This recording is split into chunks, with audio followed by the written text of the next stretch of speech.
can't really talk to you with that on, so I'm gonna take it off. But got a couple of Halloween stories. Now the first one took place like, I don't know, like 8 or 10 years ago. I was still with my ex, and we lived in Missouri. And we went to this thing called Fear Fest. It's this whole complex of different haunted houses and Halloween attractions and stuff, you know. And I wore that. I wore my jacket because it was going to be cold. And I wore this skull with the hood because I thought it would look pretty cool, and it would kind of be a whole, like a Ghost Rider type look, right?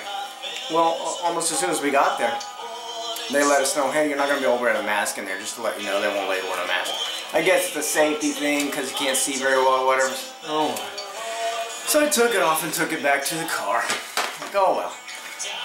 And so, anyhow, we were waiting in line at this one attraction, right? And like what happens very often when I'm out, someone was like, hey, cool jacket, man, where'd you get that jacket? I was like, oh, I made it. Or, you know, I didn't make it, I bought the jacket, but I added all the hardware myself. And dude's like, you did all that just for Halloween? You know, I was like, no, this is my jacket. So I thought that was kind of funny.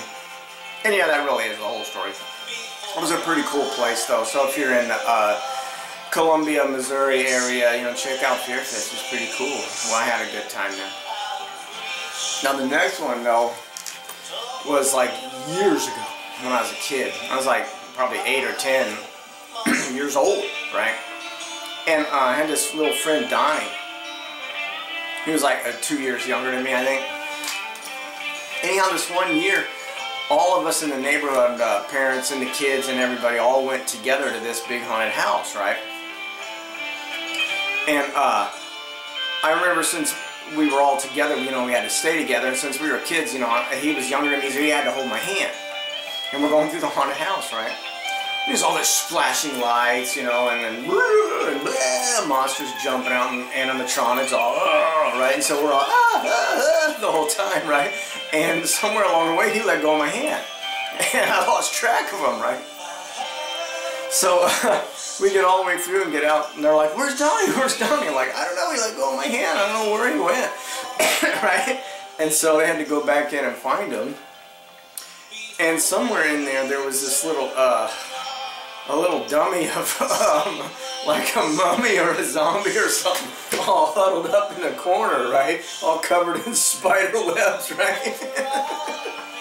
Anyhow, Donnie's like holding on to that little dummy, just bawling his eyes out when they found him, because he thought it was me. It's really not funny because he's like in his 40s now. He's probably still traumatized by that. I don't know what he thought happened to me. Like, I died or I was playing or something. I don't know. It's just funny because...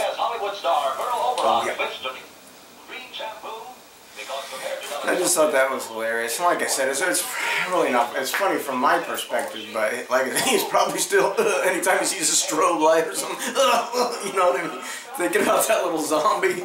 Like I said, I don't know if he thought I had died, you know, he's like, oh, what are you doing? Get up, get up. So, yeah, that's my 2 Halloween stories, and take it easy.